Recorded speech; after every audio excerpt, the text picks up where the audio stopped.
नमस्कार, मैं हूं रविंद्र जैन और आप देख रहे हैं मुंबई मास टाइम्स। आइए देखते हैं आज की मुख्य खबर। यांनी समर्थन दिलं, परंतु ठाकरे गटाची कुठेतरी वेगवेगळी मला अतिशय या गोष्टीचं दुःख आहे की या देशाचा इतिहास ते विसरले। या देशाचा इतिहास असा आहे की युद्धाची वेळ असो, युद्ध सदृश परिस्थिती असो, देशावर हल्ला असो, देशाच्या संदर्भात एखादा विषय असो, या देशातल्या पक्षांनी कधी पक्ष बघितलेला नाही आहे। अक्षरशः बांगलादेशच्या युद्धामध्ये ज्या काळामध्ये खूप टोकाची लढाई चालली होती पक्षापक्षांमध्ये, त्याही वेळी श्री अटल बिहारी वाजपेयीजीने, स्वर्गीय श्री अटल बिहारी वाजपेयीजीने स्वर्गीय श्रीमती इंदिराजींना पूर्ण समर्थन दिलं होतं।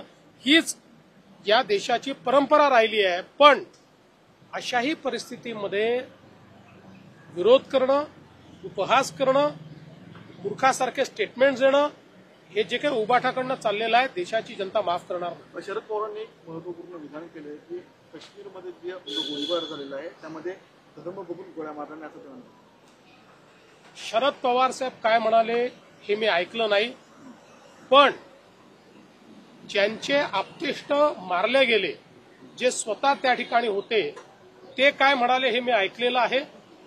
पवार साहेबांचं जर असं मत असेल तर त्यांनीही ते जाऊन ऐकावं।